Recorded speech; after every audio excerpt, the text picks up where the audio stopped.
నాయకత్వం వహిస్తున్నటువంటి శ్రీతప్రజ్ఞ గారికి, నేటి బహిరంగ సమావేశానికి అధ్యక్షత వహిస్తున్నటువంటి టీఎస్సీపీఎస్ఈయు సిద్దిపేట జిల్లా అధ్యక్షులు దేవరాజు గారికి, ప్రధాన కార్యదర్శి శశికి, అదేవిధంగా ఈనాటి కార్యక్రమానికి ముఖ్య అతిథిగా మనందరికీ తోడుగా వచ్చినటువంటి మాజీ మంత్రివర్యులు మన శాసనసభ్యులు హరీష్ రావు గారికి, అదేవిధంగా వేదికపైన ఉన్నటువంటి టీజేఏసీ నాయకులు, అన్ని ఉపాధ్యాయ సంఘాల నాయకులకు, అదేవిధంగా పత్రికా విలేకరులకు, హాజరైనటువంటి ఉపాధ్యాయ బృందానికి, ఉద్యోగస్తులకు అందరికీ కూడా టీఎస్యూటీఎఫ్ సిద్దిపేట జిల్లా కమిటీ పక్షాన ఉద్యమాభినందనలు తెలియజేస్తూ,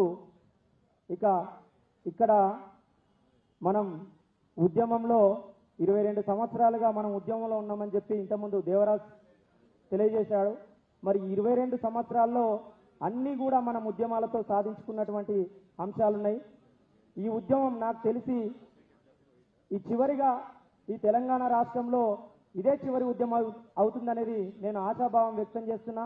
ఎందుకంటే రాష్ట్ర ప్రభుత్వం ఇప్పటికే ఒక వణుకు పుట్టింది. మనం అందరం ఇప్పుడు చల్లో వణుకులో ఉండొచ్చు, కానీ రాష్ట్ర ప్రభుత్వానికైతే ఒక వణుకు పుట్టింది. ఎందుకంటే మరి ప్రతిపక్షంలో ఉన్నటువంటి నాయకుడిగా ఉన్నప్పుడు సందర్భంలో సిపిఎస్ రద్దు నేను తప్పకుండా అధికారంలోకి వచ్చినాక రద్దు చేస్తానని చెప్పినటువంటి సందర్భంలో మరి వారందరికీ కూడా ఇప్పుడు తెలిసింది ఏంటంటే, మరి మనం అధికారంలోకి వచ్చాం, సిపిఎస్ను రద్దు చేయాలనే కోణం వరకు అందరికి కూడా ఉన్నది. కాబట్టి తప్పకుండా మన ఉద్యమం నేపథ్యంలో, ఎందుకంటే ఒక క్యాప్షన్ పెట్టుకున్నాం, ఒకే రాజ్యాంగం ఒకే పెన్షన్. మనం మొన్నటి వరకు ఢిల్లీ కేంద్రంగా జరిగినటువంటి ఉద్యమంలో చూశాం, అజిత్ దీప్కే రాజ్యాంగాన్ని పట్టుకొని విదేశాల నుంచి మన భారతదేశానికి వచ్చి రాజ్యాంగాన్ని పట్టుకొని ఉద్యమం చేశాడు. విద్యార్థులు చేసినటువంటి ఆ ఉద్యమం సక్సెస్ అయింది. ఈ రోజు కూడా మనం ఒకే రాజ్యాంగం ఒకే పెన్షన్ అనే క్యాప్షన్ తీసుకున్నాం. కాబట్టి తప్పకుండా మన ఉద్యమం సక్సెస్ అవుతుందనేది నేను ఆశాభావం వ్యక్తం చేస్తూ, ఇక టీఎస్యూటీఎఫ్ మొదటి నుంచి సిపిఎస్ రద్దు చేయాలని కోరుకుంది. చరిత్ర అవసరం లేదు, మనకిప్పుడు భవిష్యత్తు ఏంటనేది ఈ కార్యక్రమంలో మనం అందరం కూడా తప్పకుండా, ఎందుకంటే నేను హరీష్ రావు గారికి ప్రత్యేకంగా, నేను ఇంగ్లీష్ సబ్జెక్ట్ టీచర్ కనుక నా క్లాస్లో ట్రబుల్ షూటర్ అనే వర్డ్ వచ్చింది. పిల్లలకి ఎగ్జాంపుల్ చెప్పమంటే సార్ పేరు చెప్తున్నారు. అట్లా కాదురా బాబు, దానికి ఆపోజిట్ వర్క్ చెప్పమంటే ట్రబుల్ మేకర్ అన్నారు. ట్రబుల్ షూటర్ ఎవరంటే నేను ఎగ్జాంపుల్ వర్డ్ చెప్పమంటే హరీష్ రావు సార్ పేరు చెప్తున్నారు. అంటే నేను ఎందుకు అంటున్నా అంటే, ఇక్కడ ట్రబుల్ షూటర్ వచ్చింది కనుక తప్పకుండా ఇదే ఉద్యమం లాస్ట్ అవుతుంది అనేది నా ఆశాభావం. తప్పకుండా ఇది నెరవేరాలని అందరం, మనం ఇప్పుడు చలిలో వణుకుతూ ఉన్నాం, కానీ మరి మన ఉద్యమం వేడి పుట్టిస్తూ ప్రభుత్వానికైతే వేడి రగిలిస్తుందని చెప్పి తెలియజేస్తూ, మనం అందరం కూడా ఉద్యమాల్లో ఉండాలని చెప్పి, ఎందుకంటే ఎర్ర జెండా మొట్టమొదటిసారిగా ఎర్ర కండువ కప్పుకున్నాం కాబట్టి ఉద్యమం సక్సెస్ అవుతుందని చెప్పి నేను ఆశాభావం వ్యక్తం చేస్తూ, అదేవిధంగా గౌరవ మాజీ మంత్రి వర్యులు మరి శాసనసభలో తప్పకుండా లేవనెత్తి ఈ 22 సంవత్సరాల ఉద్యమాన్ని, చరిత్రను కూడా ఈ రాష్ట్ర ప్రభుత్వానికి కనువిప్పు కలగజేయాలని చెప్పి మరొకసారి విజ్ఞప్తి చేస్తూ ఇచ్చే అవకాశానికి ధన్యవాదాలు. థ్యాంక్ యూ అన్న. దయచేసి రిక్వెస్ట్ చేసి చెప్పినాము, మీ సంఘం నుండి సిపిఎస్ అనేటువంటి అంశానికి మద్దతు ఇస్తున్నామని తెలియజేయండి. అది చాలా సంతోషం. మా ఇక్కడ ఉన్నటువంటి సిపిఎస్ ఉద్యోగోపాధ్యాయులందరూ కూడా సంతోషపడతారు. కానీ బహిరంగంగా ప్రసంగాలు మాత్రం వద్దన్నా, ఎందుకనంటే మనం ఉద్యోగోపాధ్యాయ సంఘాలుగా గంట కూడా మాట్లాడతాం, కానీ వాళ్ళకి అక్కడ ఇబ్బందికరంగా ఉంది. మీ సంఘం నుండి సిపిఎస్కు మద్దతు తెలియజేస్తున్నామనండి, గట్టిగా చప్పలతో మిమ్మల్ని ఆహ్వానిస్తాం. ఇప్పుడు ఎస్క్యూ భూపాలన్న గారిని ఒక్క నిమిషం మాట్లాడుతుంది.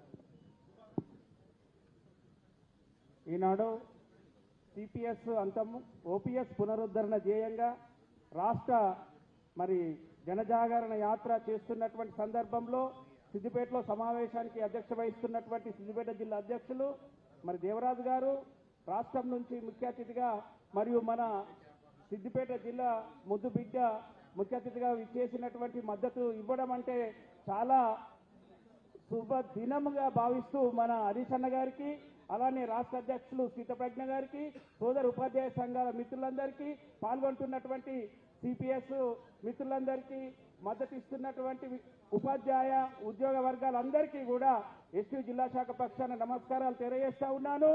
మరి సిపిఎస్ రావడానికి ప్రధాన కారణం 1990-95 ప్రాంతంలో భారతదేశ ఆర్థిక వ్యవస్థ క్లిష్టంగా ఉండే, ఆ రోజు అంతర్జాతీయ సంస్థల నుంచి అప్పు రావాలంటే ఇక్కడ మరి పెన్షన్ను రద్దు చేస్తూ మరి సిపిఎస్ను పునరుద్ధరించాలని ఆ రోజు తెలియజేయడం జరిగింది. 3 దశాబ్దాల అనంతరం మన దేశం కానీ మన రాష్ట్రం కానీ సుసంపన్నమైనవి కాబట్టి, ఆర్థిక పరిపుష్టి ఉంది కాబట్టి ఈరోజు రద్దు చేసుకునేటువంటి అవకాశం మనకుంది.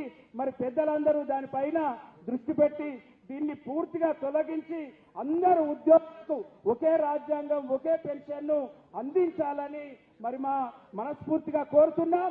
లేదంటే పోరాటాలకు సిద్ధమని తెలియజేస్తున్నాం. ధన్యవాదాలు. Thank you. ఇప్పుడు టీపీటీఎఫ్ జిల్లా అధ్యక్షులు గౌరవనీయులు విజేంద్ర రెడ్డి గారిని అక్కడే ఉండి వీలైతే ఉంటారని నేను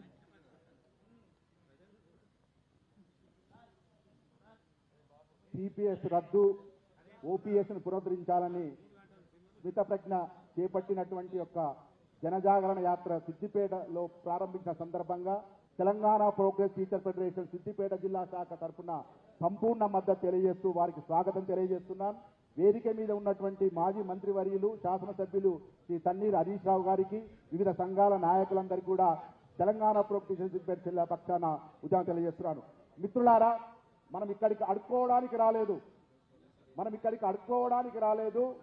మనకు కావలసినటువంటి ఒక సిపిఎస్ను రద్దు చేసి ఓపీఎస్ను పునరుద్ధరించాలని చెప్పే హక్కు కోసం మనమందరం ఇక్కడికి సమావేశమయ్యాం. కాబట్టి అది సాధించేంత వరకు కూడా మనం పోరాడాల్సిన అవసరం ఉంది. కాంగ్రెస్ ప్రభుత్వం ఎన్నికల ముందు తన మేనిఫెస్టోలో పెద్ద అక్షరాలతో సిపిఎస్ను రద్దు చేసి ఓపీఎస్ను పునరుద్ధరిస్తా అని చెప్పిన 2.5 సంవత్సర కాలంలో కూడా తన ఇచ్చిన హామీని ఎందుకు నిలబెట్టలేకపోయిందని చెప్పి ఈ సమావేశం ద్వారా నేను ప్రభుత్వాన్ని ప్రశ్నిస్తున్నాను. హిమాచల్ ప్రదేశ్, ఛత్తీస్గఢ్, పంజాబ్ లాంటి కాంగ్రెస్ ప్రాంతాల్లో సాధ్యమైనప్పుడు సిపిఎస్ రద్దు చేసి ఓపీఎస్ సాధ్యమైనప్పుడు తెలంగాణ పురిటిగడ్డ, ఉద్యమాల గడ్డ అయినటువంటి తెలంగాణలో సిపిఎస్ రద్దు చేసి ఓపీఎస్ పునరుద్ధరించేటువంటి అవకాశం ఎందుకు లేదని ఈ విధంగా ప్రశ్నిస్తున్నాను. పెన్షన్ అనేది భిక్ష కాదు. 30 సంవత్సరాలు దాదాపుగా తన సర్వీస్ కాలంలో ప్రభుత్వానికి తన రక్తాన్ని, కష్టాన్ని దారపోస్తే రిటైర్మెంట్ అయిన తర్వాత ఒక సామాజిక ఆర్థిక భద్రత కలిగించేటువంటిదే పెన్షన్. మరి ఆ పెన్షన్ లేకపోవడం వల్ల ఈ మధ్య కాలంలో అనేక మంది సిపిఎస్ ఉద్యోగులు కూడా సహజ మరణాలు పొందుతున్నారు. యాక్సిడెంట్ లో పొందితే వాళ్ళ భార్య చనిపోతే భర్త ఆర్థిక స్తోమత లేకుండా రోడ్డు పాలవుతున్నారు. ఈ ఉసురు ప్రభుత్వానికి తగులుతుంది. ప్రభుత్వం వెంటనే ఏదైతే మనము 3 ఉద్యమాలను చూశాం సార్. ఒక ఉద్యమం నల్ల చట్టాలు, 3 నల్ల చట్టాలు తీసుకొచ్చిన కేంద్ర ప్రభుత్వంలో రైతులందరూ కలిసి జంతర్ మంతర్ దగ్గర ఉద్యమం చేస్తే కేంద్ర ప్రభుత్వం దిగి వచ్చి రైతు చట్టాలను రద్దు చేసింది. నిన్న మొన్న జరిగిన నీట్ పరీక్షలో పేపర్ లీక్ అయి ఎంతో మంది విద్యార్థుల ఆత్మహత్యలకు కారణమైనటువంటి దానికి వహిస్తున్నటువంటి కేంద్ర విద్యాశాఖ మంత్రి రాజీనామా చేయాలని చెప్పి ఒక కాక్రోచ్ జనతా పార్టీ, ఒక పేరడీ యూనియన్ చేసినటువంటి విద్యార్థి నాయకులతో ప్రభుత్వం దిగి వచ్చి దాని మీద ప్రశ్న నిర్వహించారు.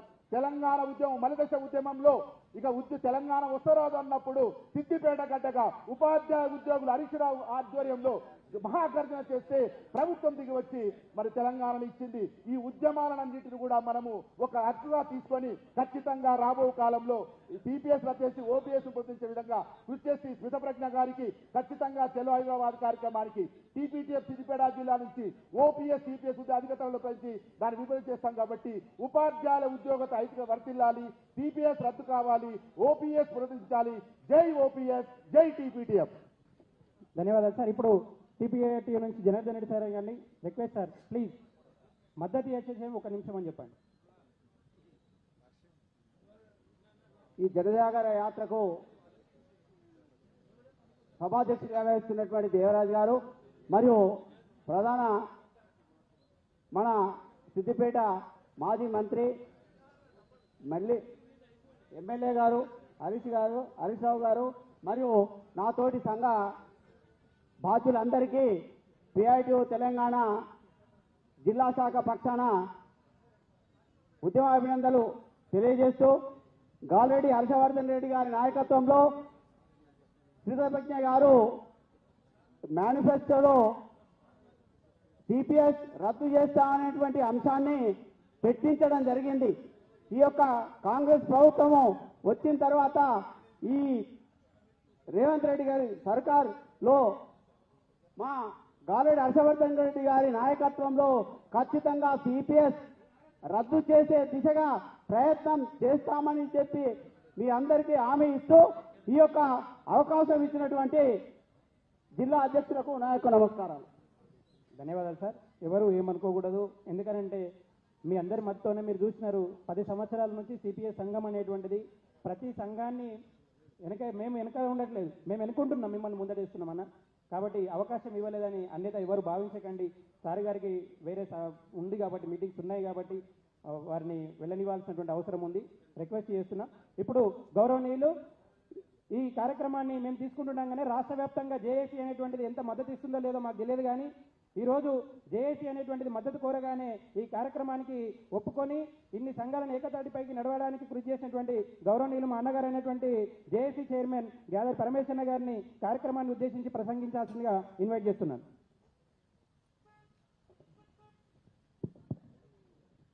సభకు నమస్కారం. సిపిఎస్సియు సిపిఎస్ అంతం ఉద్యోగుల పంతం అనే నినాదాన్ని తీసుకొని సిద్దిపేట జిల్లా శాఖ తరఫున ఈరోజు ఏర్పాటు చేసిపోయిన ఈ జనజాగరణ జాతరలో అధ్యక్షత వహిస్తున్న దేవరాజు గారు, ఈ కార్యక్రమానికి ముఖ్య అతిథిగా ఇచ్చేసిన గౌరవనీయులు పెద్దలు మాజీ మంత్రివర్యులు స్థానిక శాసనసభ్యులు హరీష్ రావు గారు, అట్లాగే సిపిఎస్ రాష్ట్ర సంఘ బాధ్యులు స్థితప్రజ్ఞ గారు, వారి కార్యవర్గం, నాతో పాటు వేదిక మీద ఉన్న సిద్దిపేట జిల్లా టీఎన్జిఓస్ ప్రధాన కార్యదర్శి, అట్లాగే ఉద్యోగోపాధ్యాయ కార్మిక సంఘాల అందరికీ కూడా, జేఏసీలో భాగస్వామ్యమైన ప్రతి భాగస్వామ్య సంఘానికి కూడా మా హృదయపూర్వక నమస్కారాలు వ్యక్తిగతంగా నా తరఫున మరియు సిద్దిపేట జిల్లా జేఏసీ తరఫున కూడా ప్రత్యేకమైన నమస్కారం తెలియజేస్తూ ఉన్నాం సార్. 1/9/2004 1 సెప్టెంబర్ 2004 నుంచి అంతకంటే ముందు 1 ఆ తర్వాత 1 అనే విధంగా సిపిఎస్ అప్పుడు పునరుద్ధరించితే ఆ రోజు నుంచే దాని తర్వాత మొట్టమొదటి మీటింగ్ మన సిద్దిపేటలో ఏర్పాటు చేసి అప్పుడున్న మా టీఎన్జిఓ అధ్యక్షులైనటువంటి సుధాకర్ రెడ్డి సార్ గారి ఆధ్వర్యంలో కార్యక్రమం చేపట్టి ఇది భవిష్యత్తులో మన ఉద్యోగుల పాలిటీ యమపాశం అవుతుంది, దీని గురించి జాగ్రత్తగా ఉండాలని చెప్పి ఆ రోజు 2004లోనే దాన్ని సూచించడం జరిగింది. దానికి అనుగుణంగా భారతదేశంలో ఉన్నటువంటి అన్ని రాష్ట్రాలు, కేంద్ర ప్రాంతాల్లో కలిసి కూడా అందరం కలిసి తెలంగాణ మన అఖిల భారత స్టేట్ గవర్నమెంట్ ఎంప్లాయీస్ ఫెడరేషన్ అనే ఒక సంస్థ ద్వారా ప్రతి సంవత్సరం కూడా ఒక్కొక్క రాష్ట్రంలో ఉద్యమాలు చేపట్టడం గురించి, అక్కడ రాష్ట్రంలో జరుగుతున్న అవతకల గురించి ప్రస్తావన వచ్చినప్పుడు మేము కూడా అన్ని రాష్ట్రాల్లో ఎక్కడ మీటింగ్ అయినా కూడా మన ప్రాతినిధ్యం వహిస్తూ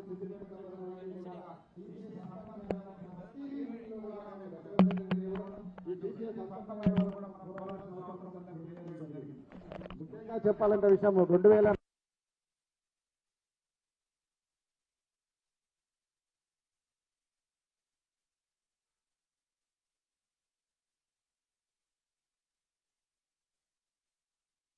కనబడుతూ ఉన్నది. అందుకని ఏది ఏమైనప్పటికీ జేఏసీలో ఉన్న 250 సంఘాలు అయితే అందరం కూడా సిపిఎస్ అంతే వరకు, మరి ముఖ్యంగా పట్టుబట్టి ఎందుకు చెప్తున్నా, ఇంత వర్షం పడుతున్నా కూడా గొడుగులు వేసుకొని వచ్చి వర్షంలో కూడా తన నిరసన తెలియజేస్తున్నాం. ఎందుకు చెప్తున్నామంటే ఒకే ఒకటి సార్, మా ఆవేదన, మా పరిస్థితి బాగలేదు, మా సిచ్యువేషన్ బాగలేదు, ప్రభుత్వంలోకి వచ్చే కంటే ముందు వాళ్ళు ఇచ్చినటువంటి మేనిఫెస్టోలో పెట్టుకొని రాగానే ఇమ్మీడియట్ అప్పటికప్పుడు రద్దు చేస్తాం, నాకు రావాల్సిన డిఏలను ఇస్తాం, మాకు కావాల్సిన పెన్షన్ ఇస్తాం, దాంతోపాటు పెన్షన్ పూర్తి స్థాయిలో సిపిఎస్ రద్దు చేసి ఓపీఎస్ ఖచ్చితంగా మేము అమలు పరుస్తామని చెప్పి, దాంతోపాటు పిఆర్సీ కూడా ఇస్తామని చెప్పి, ఏమి ఇస్తున్నా ఒకటి తారీఖు నాడు జీతం తప్ప మిగతాది ఇప్పటి వరకు మాకు వచ్చిన దాఖలాలు లేవు సార్. ఈ విషయంలో చాలా సందర్భాల్లో మేము గొంతెత్తి కూర్చొని చెప్తూనే ఉన్నాం. మనకు కూడా సోదరులారా, వచ్చిన ఉద్యోగ ఉపాధ్యాయ కార్మిక సోదరులందరికీ, మా పెన్షన్దారులందరూ కూడా తెలియదంటే పోరాడితే పోయేది ఏం లేదు, నాడు సీఏలు తప్ప. ఏది ఏమైనప్పటికీ ఏ ప్రభుత్వం ఉన్నా ఎవరున్నా కూడా ఉద్యోగులను ఒక బావి దగ్గర పనిచేసే భార్యలాగా వ్యవహరిస్తున్నారు తప్ప మనల్ని ఉద్యోగులుగా గుర్తించడం లేదు. ఎందుకంటే ప్రభుత్వం ఏ పథకము చేపట్టినా ఆ పథకాన్ని క్రింది స్థాయిలో ఉన్న అందరి సామాన్య ప్రజలకు తీసుకెళ్లి వారిచ్చిన పథకాలను చేపట్టే విధంగా కృషి చేస్తున్నటువంటి మనము, ఒక భావి భారత పౌరులను తీర్చిదిద్దే విధంగా ఒక టీచర్ వ్యవస్థలు కానీ ఎన్ని వ్యవస్థలున్నా ప్రభుత్వ రంగ సంస్థలో పనిచేస్తున్న ఎవరికైనా సరే మన సిపిఎస్ అంతమయ్యే వరకు కూడా మనం పోరాడాల్సిన అవసరం ఎంతైనా ఉన్నది. లేకపోతే మన పరిస్థితి అగమ్య గోచరం. రిటైర్మెంట్ అయిన తర్వాత మనం బతుకమ్మా స్వస్థమా హాస్పిటల్ అవుతాం, మన పెన్షన్ ఏంటి ఉంటుంది, మనం ఏం జరుగుతుంది, ఎట్లా పడతాము, పిల్లల పరిస్థితి ఏంటిది. మనం 40-30 సంవత్సరాల నుంచి 40 సంవత్సరాలు కష్టపడి కూడబెట్టుకున్న డబ్బులను కూడా ప్రభుత్వం ఇచ్చే పరిస్థితిలో లేదు. నిన్నటికి నిన్న మొన్నటికి మొన్న మనం ఏర్పాటు చేసుకున్న ఈహెచ్ఎస్ వచ్చిందని చెప్తే 3 నెలల నుంచి మన ఈఎంఐ కట్ అవుతుంది తప్ప దాని మీద మనం ఏం చేస్తున్నామో ఎక్కడ పోతున్నామో